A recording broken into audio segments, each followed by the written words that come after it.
بسم اللہ الرحمن الرحیم۔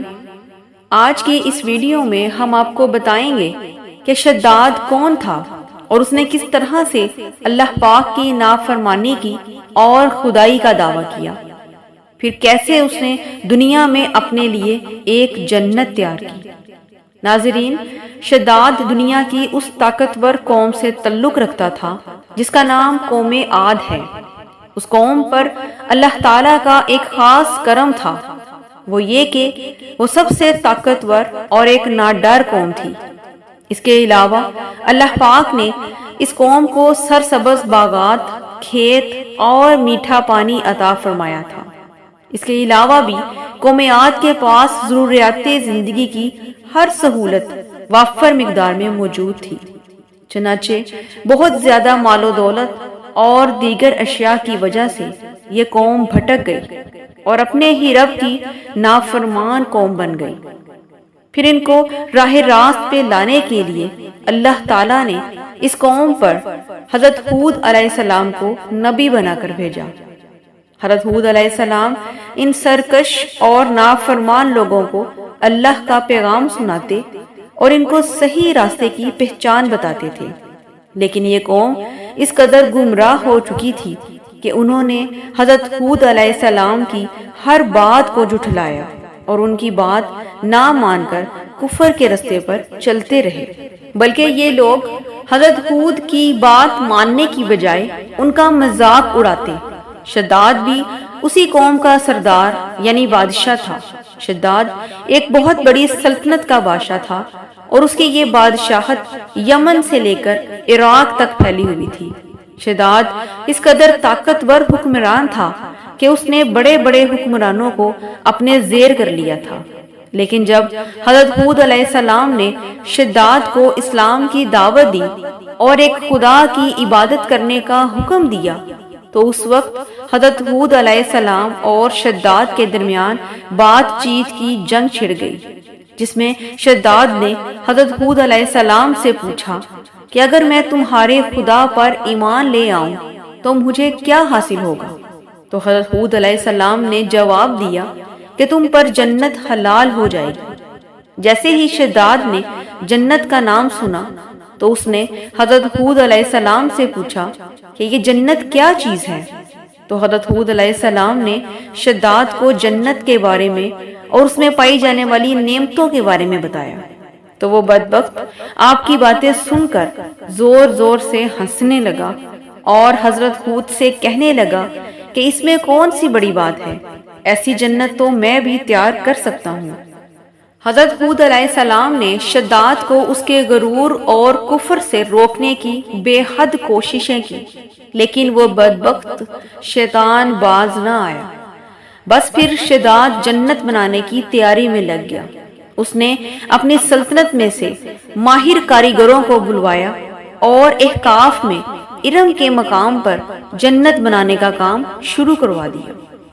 ناظرین، شداد کی بنائی گئی اس جنت میں سونے کی اینٹیں اور ہیرے جواہرات بھی لٹکائے گئے، یہاں تک کہ اس نے اپنی جنت میں دودھ اور شہد کی نہریں بھی بنائی اور سب سے خوبصورت اور مہنگے ترین پھول اور پودے بھی اس جنت میں لگوائے۔ قوم عاد تو پہلے ہی بلند و بالا پہاڑوں کو تراش کر کے محلات بنانے میں ماہر تھی، اور شداد کی حکمرانی میں تو یہ فن عروج پر تھا۔ چنانچہ انہوں نے ریت کے بڑے بڑے ٹھیلوں پر ستون کھڑے کر کے ان پر بڑی بڑی سونے اور چاندی کی عمارتیں بنا دی۔ ناظرین، شداد نے اپنے آپ سے ایک وعدہ کیا تھا کہ جب تک اس کی من پسند جنت تیار نہیں ہوگی وہ اپنی جنت میں ایک قدم بھی نہیں رکھے گا۔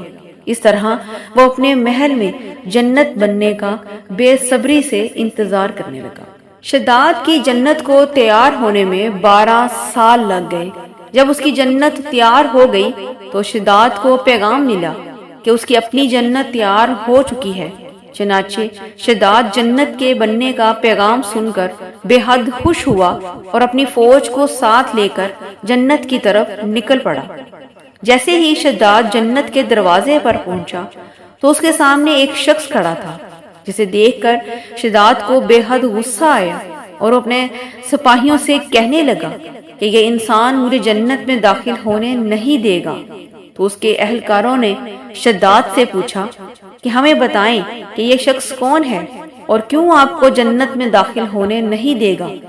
تو شداد بولا کہ یہ ملک الموت ہیں اور میری روح قبض کرنے آئے ہیں۔ اسی وقت شداد نے ملک الموت سے کہا کہ مجھے بس اتنی مہلت دے دو کہ میں اپنی جنت میں قدم رکھ لوں۔ لیکن اللہ تعالیٰ کے حکم کو بجا لانے کے لیے ملک الموت نے جواب دیا کہ مجھے میرے رب نے حکم دیا ہے کہ میں تمہیں تمہاری جنت میں قدم نہ رکھنے دوں۔ یہ سن کر شداد اس فرشتے کے سامنے رونے اور گڑ گڑانے لگا کہ مجھے صرف ایک موقع دے دو۔ لیکن ملک الموت نے اللہ تبارک و تعالیٰ کے حکم کو پورا کرنے کے لیے شداد کی روح قبض کر لی۔ اس کے بعد حضرت جبرائیل علیہ السلام نے ایک زوردار چیخ ماری اور اس کی بنائی ہوئی جنت زمین میں دھنس گئی اور اسی وقت غائب ہو گئی۔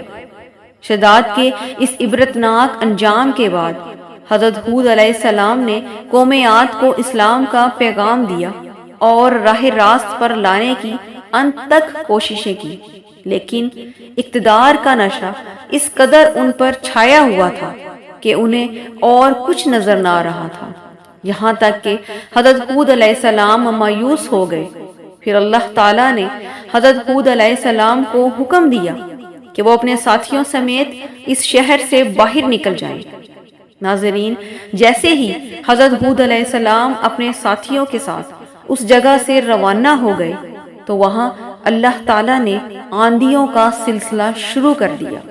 پھر وہ خوفناک آندھیاں اور طوفان 7 راتیں اور 8 دن تک مسلسل چلتی رہی، یہاں تک کہ وہ قوم اپنے بلند مرتبے اور سونے چاندی کے محلات سمیت زمین میں دھنس گئے اور وہیں غرق کر دیے گئے، اور ان کا نام و نشان مٹ گیا۔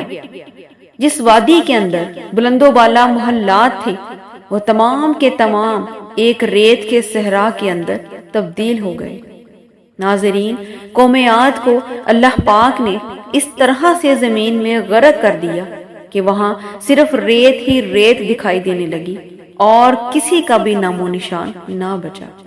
اسی امید کے ساتھ اجازت دیں کہ آپ کو ہماری آج کی ویڈیو پسند آئی ہوگی۔ انشاءاللہ دوبارہ ملیں گے ایک نئی اسلامی معلوماتی اور تاریخی ویڈیو کے ساتھ۔ شکریہ۔